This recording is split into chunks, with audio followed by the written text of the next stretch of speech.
Okay, I think we're going to go ahead and begin. Is everyone ready? Yes. Welcome to the first Celt Talk with the Black Student Union and campus community.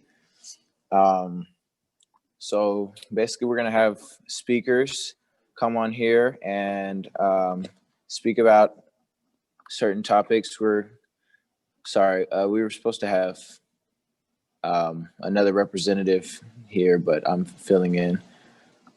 So first we have, if everyone is ready, we have Dr. Landry, who will be speaking.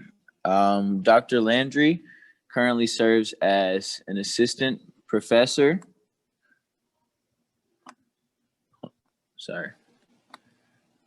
Assistant professor and director of online curriculum in the School of Education and Human Services at the University of St. Thomas.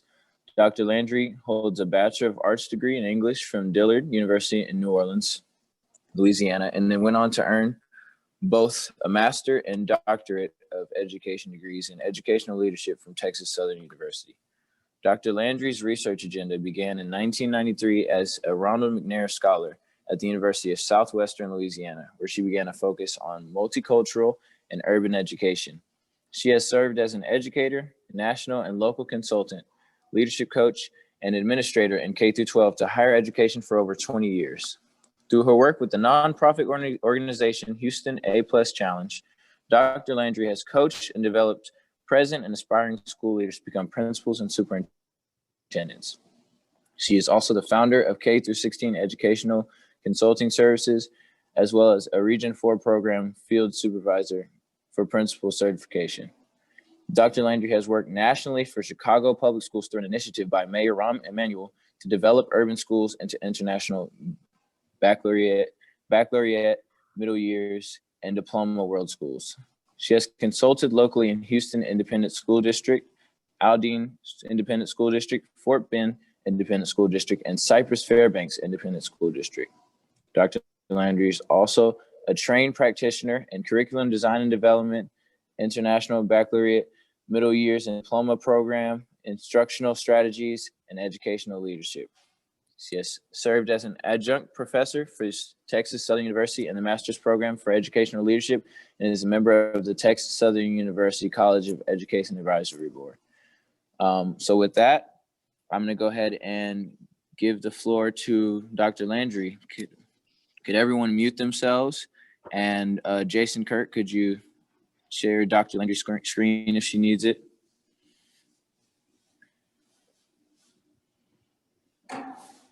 Thank you, Kaylin. I won't need to share my screen. I'll be doing most of the talking throughout. I'm not sure if this will allow for questions near the end, but hopefully if there are a few, I'll be able to entertain them. I want to welcome you today and thank the Black Student Union so much for extending the offer to speak to you. I'm very excited because I've been a part of the UST community for the past 10 years, working in educational leadership as a instructor, and also currently serving in the capacity as assistant dean for the graduate programs for the School of Education and Human Services. So I have really enjoyed being of service to the university. And again, I appreciate being able to share some experience and some of my journey with regards to civil rights as I move through and navigate, because that journey isn't over. So with that, I'll get started with something, and Chief Jenkins, he'll know this very well because he works with Freshman Symposium like I do. And we did what we call an I am poem. And in that poem, we encouraged our freshmen to really describe who they are through their experiences. And so I thought it was very fitting to be able to open with that I am poem so that you could get a glimpse into who I am, not only as a professional, but as a person too, in navigating through civil rights and life experiences. So I am from a loving house, from loving hands and loving hearts. I am from 3rd Ward, Houston, proud, strong, and loving. I am from water. It brings me peace, clarity, and hope. I am from Sunday dinner, strong Black women, my mom and Mimi, and civil rights. I am from Stand Up for Your Beliefs, Mind Your Manners, as my grandmother would say, fix your face and tell the truth. I am from the Black community and strong Christian teachings. I am from Tyler, Texas, collard greens and macaroni and cheese. I'm from the influence of my grandfather, the late great Alexander Durley, who represented excellence in education as a coach and brilliant math professor. So I am going to start there because I think that my journey, especially when I understand civil rights, has come full circle. And through exploration of what we're about to talk about, I hope you see the connection.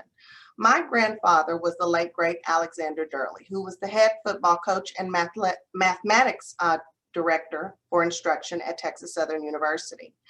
And it was very important for him to not only instill in his players, because he coached during a time where there was segregation in this country. And so he really thought about, well, how do I put my athletes out there? I want them to get that acclaim. I want them to be able to be nationally recognized. I want them to have the opportunities to be able to go into the National Football League because there were so many barriers in place. And so because he tried to, get them involved and engaged in track and field and other aspects of athletics, he started to find that there were roadblocks. And those roadblocks consisted of, well, you have Black athletes, they're not allowed to run or participate in our relays. So my grandfather started the Texas Southern University relays in 1950. And in that time of 69 years of excellence, of doing the TSU relays, some of the best and some of the greats have run there. I think it's very important to understand that because he was not provided a seat at the table, he did like Tyler Perry said, and he built his own. And so that was the universal theme in our household, because where there is a strong man, there is always a strong woman. My grandmother was twice as strong as he was, believe it or not. So she was behind a lot of the greatness that happened in our household. Between coaching and teaching, that served our family very well. And it allowed him to feed, clothe, and keep a roof over our heads. And my grandmother, she was a teacher in HISD for over 30 years, but she also helped him write his playbook. So under his leadership, during that time, for many years, he was the only coach in the Southwest Athletic Conference to ever win the actual championship. So he did have a good woman who knew sports as well as he did. And so they come from East Texas in Tyler. And in that time when they were much younger, they had to work in the fields. And so in our house, because I was raised with my grandparents and my mother, I used to see these cotton buds, and they sat in a certain area of the kitchen. And so I would always just say, Mimi, why do we have those? And she was like, you can absolutely never forget that before we became educated and had to fight for that experience, we picked cotton. That provided resources for our family. So you can never, absolutely never forget that hard work, that drive, that resilience that we had to show while doing that also allowed us to provide for our family. And eventually it'll provide an extended opportunities and experiences for you. So for me, I just didn't really understand, like, well, why do we have to keep that here? It was a constant reminder that we had to not only remember where we were, but also where we've come from. And so in moving along, I like to see or look at myself as a child or a student of sacrifice who benefits from their sacrifices. And so I think it is important to understand that everything that I get to experience now came from what was their sacrifice early on. And then during that time, while both of them were attending school at Texas College, they both were able to make a way to get their education, to understand that cotton provided, but also there were other ways to start to provide for our family. They sought out their education, and that was really, the understanding in our entire household that you must and you will be educated. And everyone's walk looks a little different. But for them, they were only allowed to attend segregated schools, Black schools, historically Black colleges and universities. So at Houston College, they were provided the opportunity and completed their degrees. And then when they moved on to Texas Southern, they furthered their education, where my grandmother received her master's degree from Texas Southern. And at that time, after having 2 children, they understood that their children, while they would benefit from their experiences in the field and having to work, day in and day out to provide for their families, they wanted to make things better, and they did become better, but things still were segregated. And so my mother attended Black schools in the Houston Independent School District that were segregated.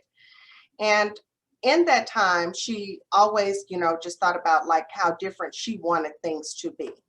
So they were frequently involved in protest. They are students of Dr. King. They saw that whole civil rights piece come into motion. And so in our family, it was it was not even an option. You had to understand your heritage, where you come from. And that meant all of us, not just us as a family, but all of us as a Black community.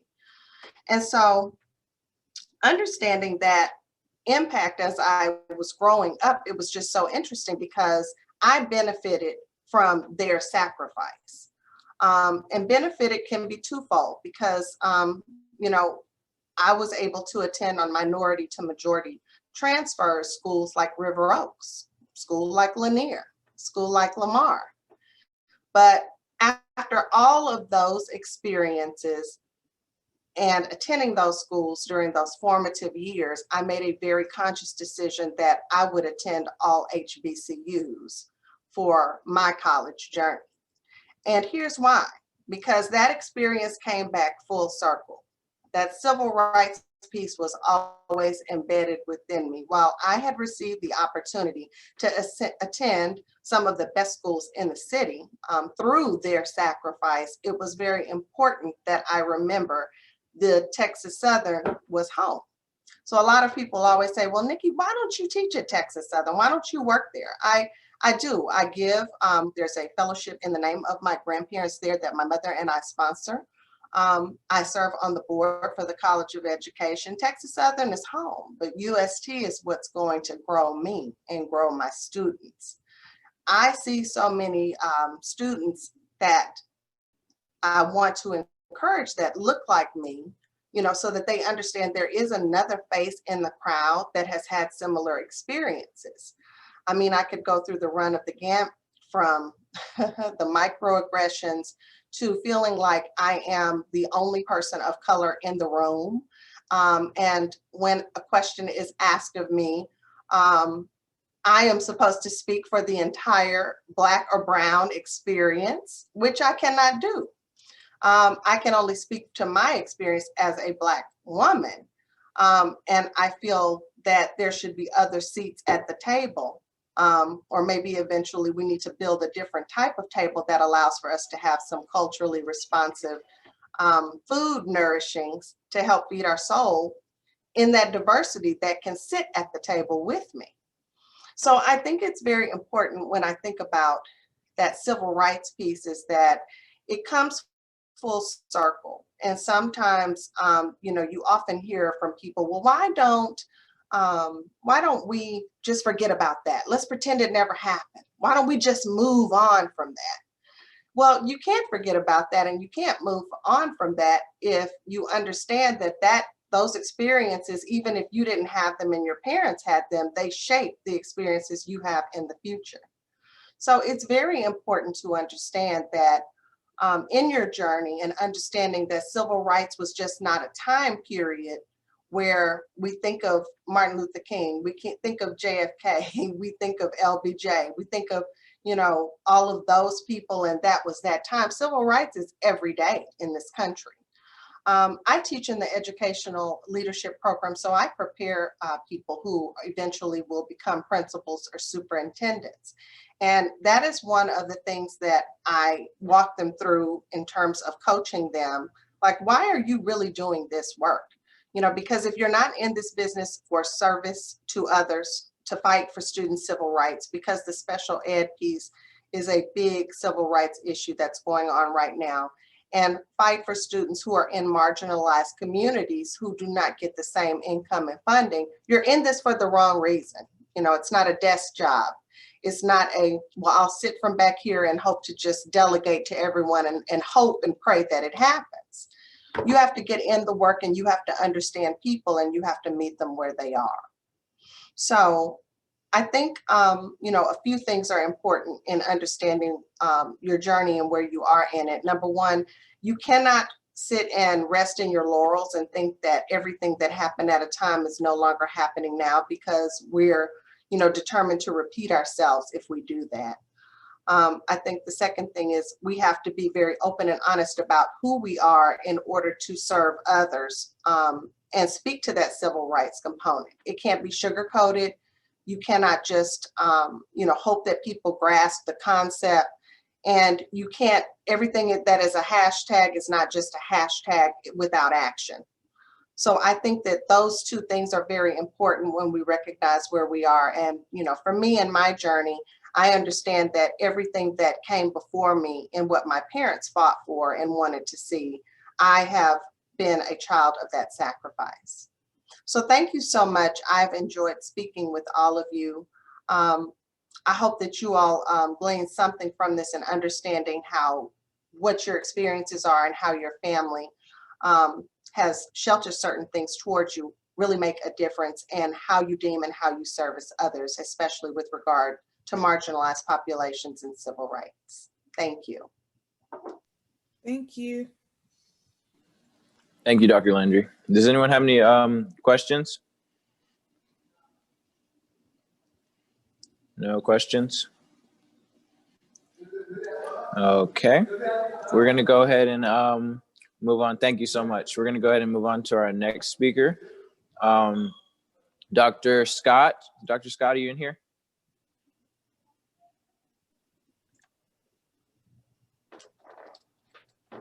I'm here. Good afternoon.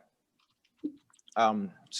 She is a native of Florida and graduated from the College of Pharmacy at Florida A&M University in 1996 with a Bachelor's of Science degree. And for the past 25 years, she's worked in retail pharmacy. She also has 2 children, is a member of Alpha Kappa Alpha sorority. Go ahead. With that, I'll give you the floor, Dr. Scott. Good afternoon, everyone. How are you? As Caitlin said, I am Portia Scott, and I'm from Florida. And now I'm a Floridian that lives in Texas. And by working in pharmacy for the last 25 years, I've had to dealing with the public. And even though I'm not much of a speaker, I am a woman that deals with compassion. And today that's what I would like to talk to you about, and dealing with it in civil rights. I had someone tell me that when there is fear, there is usually little or no compassion. First, so let's look at what is compassion. The definition of compassion is, according to Webster's dictionary, is the sympathetic consciousness of others' distress together with the desire to alleviate it. Now, you may also ask me what the definition of fear is, and that is an unpleasant emotion caused by the belief that someone or something is dangerous, likely to cause pain, or is a threat. Now, let's break down fear a little bit. The word fear is F, think of false, E for evidence, A for appearing, and then R for real. That means fear is false evidence appearing real.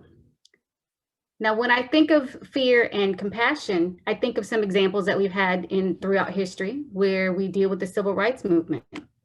And during that, we had Blacks wanting to have the same rights as whites and wanting equality.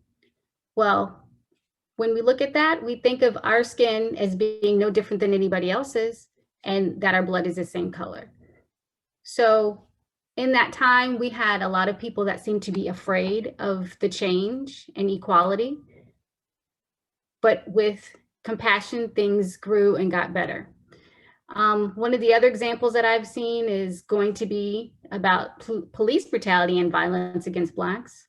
You have a lot of situations where you have officers or people of law that seem to be afraid of the situation or the person, and they don't usually, well, they in fact sometimes don't work in a professional manner and not use compassion in the situation. Now, as I was getting prepared for this presentation, I came across an article that I read, and I'd like to read it to you. It's a call to compassion. When we are concerned mainly with our own interest, inevitably, we tend to neglect others' interest. Because of this, preoccupation with our own interest, our own narrow desires, ambitions, and goals undermines the ability to be compassionate. And since compassion is the source of happiness, self-centeredness prevents us from attaining that spiritual peace of mind and heart, in which the principal characteristic of lasting happiness. Conversely, the more we concern ourselves with providing for others' well-being, the more meaningful our lives become and the happier we ourselves will be. This is not to suggest that we are all become full-time charity workers, but what is more hopeful and helpful is that we become full-time workers of charity in a sense of kindness and compassion toward all others. As we do so, we will discover that ultimately there is no sharp distinction between our interest and others. We all desire and appreciate affection, forbearance, truth, trust, justice, and peace. In helping others, we provide for our own happiness because happiness is not, we find, an end in itself. Rather, it is a byproduct for those actions we take the benefit of others. Thus, in serving others, we serve ourselves. Compassion entails exercising restraint and disciplining our negative thoughts and emotions out of the sense of responsibility towards others. Yet, alongside kindness, generosity, patience, tolerance, forgiveness, humility, and so on, there are very things that happiness consists of. This was written by the Dalai Lama in about 2005. By bringing this up and having to deal with civil rights, of course, we have the person I call the father of compassion during the civil rights is Dr. Martin Luther King. He said, a great nation is a compassionate nation. With all of the things that we've seen from the civil rights movement, even to today with the insurgent on Capitol Hill, we know that there was not a lot of compassion in some of those situations. One particular situation that hits kind of close to home for me is I have a son who's 21, and he got pulled over by the cops. And of course, as a mother of a young Black man, the first thing you think is, oh my God. So he had to call me to let me know that he needed a copy of the insurance card. And of course, I got it to him. In my mind, 100 things are going on. I can hear the officer ask for his information, and he responded. But I could hear compassion in her voice. I didn't hear the things we have seen on media or heard in the stories and things like that. I could hear she was being mindful of the situation, which then caused him to maybe move in compassion and understand she was doing her job. Mind you, doesn't mean I wasn't scared. The fact that my son called me and was being pulled over, but that was just, you know, it was also a sense of knowing that the things that my son had learned from the compassion from his father and I, that even in your everyday walk, you have to have compassion. Something that Dr. Landry just said actually touched me when she said civil rights is something we deal with every day. It wasn't something that just happened in the past.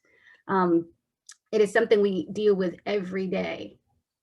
We have to continue to walk in compassion and pray and hope that that then leads the next 50, 60 years in the right direction with civil rights, whether you be Black, white, Latino, whatever. One of the last things I want to leave with you is a scripture that I read. It's 1 Peter third chapter, 8th verse. It reads, "Finally, all of you, be like-minded, be sympathetic, love one another, and be compassionate and humble." Thank you.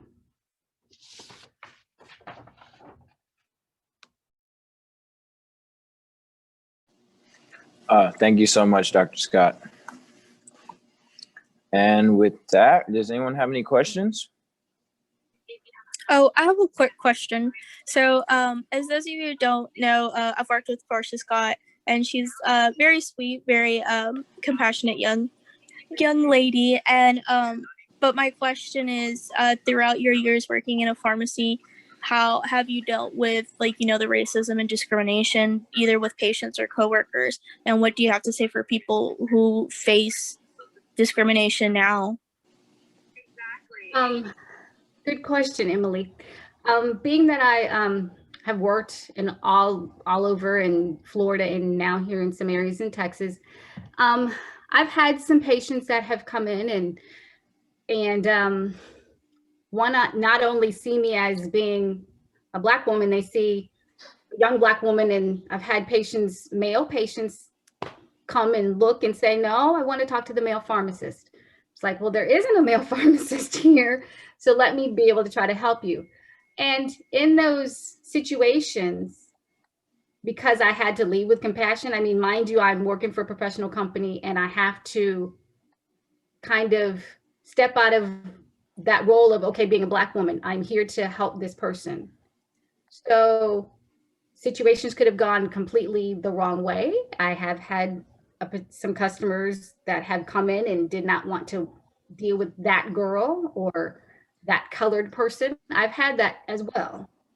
But I still had to kind of take a step back and just kind of lead with compassion, because I have to look at that person's situation. Any other questions, Emily? Oh, my other question was, what do you have to say to people who kind of face discrimination or racism right now? You have to learn how to do just like what I read in that article, what the Dalai Lama said. Talk about how we have to entrust in exercising restraint and discipline our negative thoughts and emotions out of the sense of responsibility to all others. And I know that can be tough. It may take time. Learn how to make sure that you are around the right people. Make sure you're educated about your rights and be well rehearsed in those, so that if there is a situation that someone is dealing with, know how to maybe de-escalate it. I have a question as well. Yes. I'm Olivia, by the way. I also work in the healthcare field. I'm a nursing major now, and I work at Houston Methodist as a PCA, so just as an assistant. Recently, I've run into instances where like just racist. I've had to deal with racist things, and I'm not at any point, but I just don't know how to. When you're dealing with racist things in at your job, like how do you control your emotions? Like, do you let yourself be angry, or do you tell yourself like what is the process of like your feelings, I guess? My thought. I do a lot of praying. I do a lot of that. It comes with time.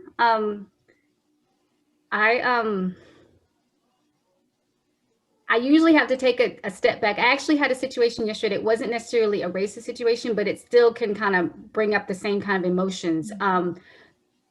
You have to just take a minute before you respond. Don't react to that negativity that's coming at you. Mm-hmm. because you don't know what they're going through. Not that I'm excusing their behavior, because that is not what I'm saying at all. If, you know, I don't know if you pray or if you have some kind of an outlet, maybe even at work, whether it be, you know, humming, singing, listening to music or whatever, you get that chance, do that to kind of help you to get yourself in a better mindset so that you are prepared if something like that happens. Olivia, can I ask, is it other coworkers or patients or just the atmosphere? It has been patients. Okay. Okay. You have to remember that you do not have to see this person again. Maybe you have to go in there, be professional as you can.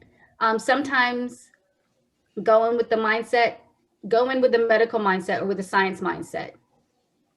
It's kind of almost like you have to kind of step out of yourself to deal with what you have to. But if they get belligerent or if they get out of control, go get help. You know, you do not need to take that kind of behavior.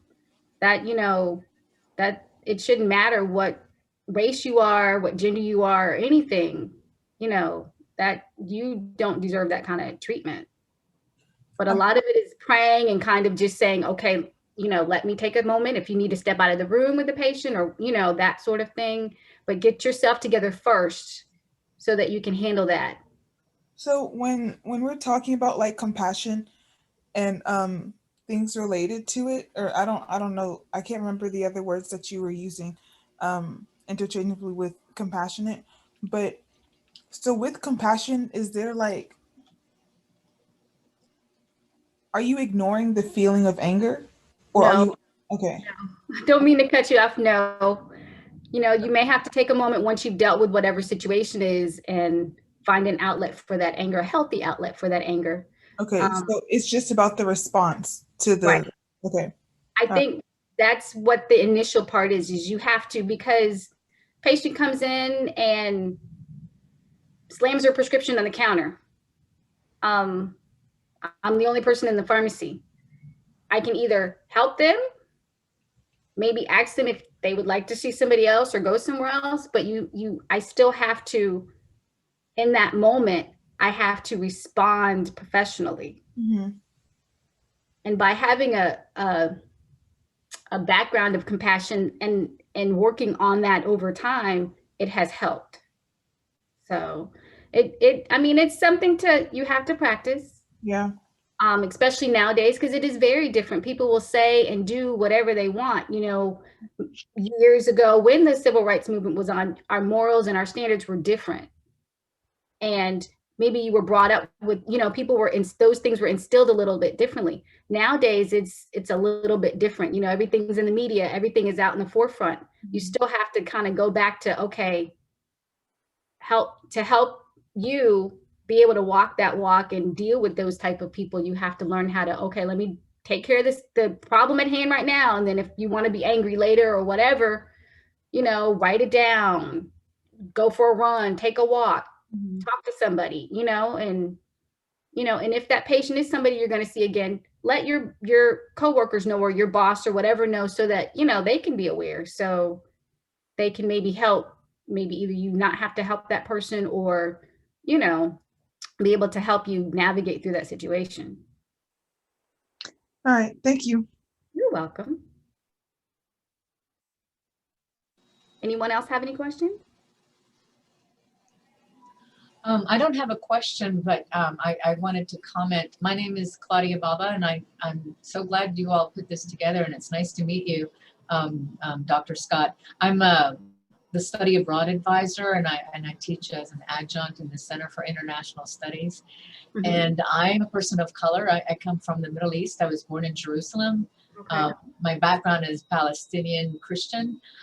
So I have some experience with the whole being marginalized or feeling like an outlier, especially, you know, in the past, I guess since 9/11, you know, with all kinds of sort of misconceptions of Arab people. And I think when I was in grad school, I experienced, and it was actually around the time that 9/11 tragedy happened, I experienced, even from some of the so-called educators, right? My professors, Right. some feelings of discrimination or prejudice or even racism. And I appreciate all that you're saying, because I suppose by the grace of God, I was actually reacting in a similar fashion to their ignorant comments, in that I, sort of, I wasn't necessarily angry or mad. I was probably hurt more than that.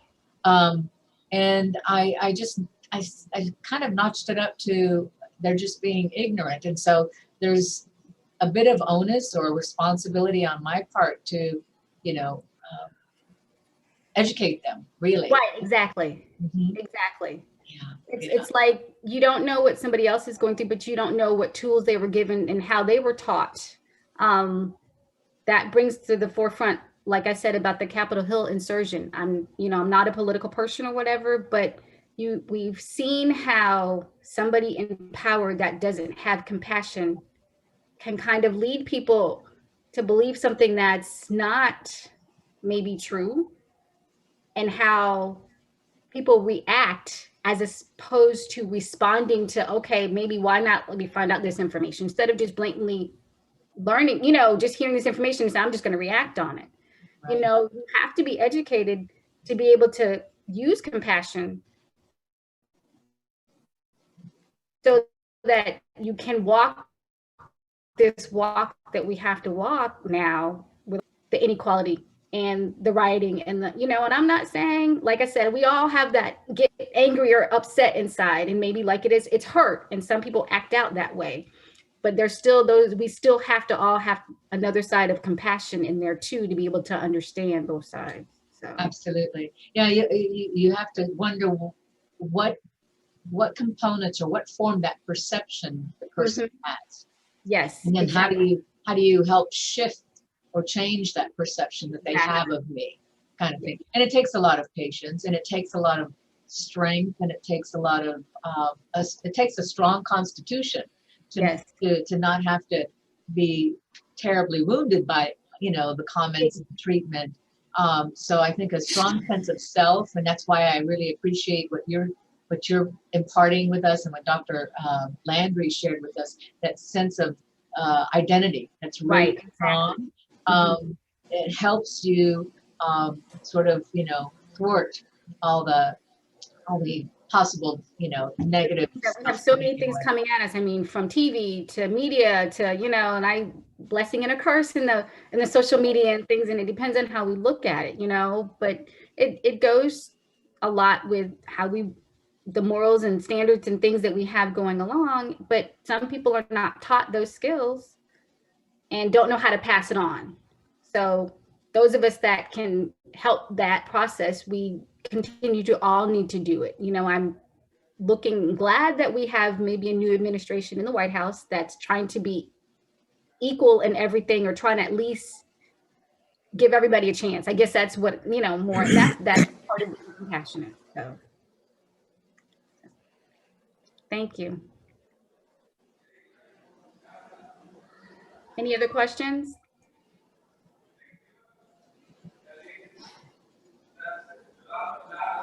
Is that everyone?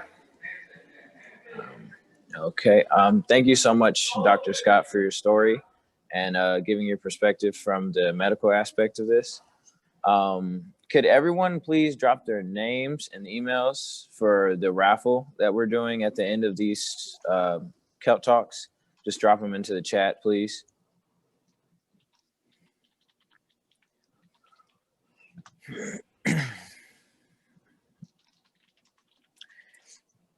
And our next Celt Talk will be Tuesday, February 16th at 12:30. And after we get all these emails with that, if there's no more questions, everyone will be free to go. Thank you so much for coming. I think this went well. We had some great stories from Dr. Scott and Dr. Landry. Thank you, everyone. Thank you.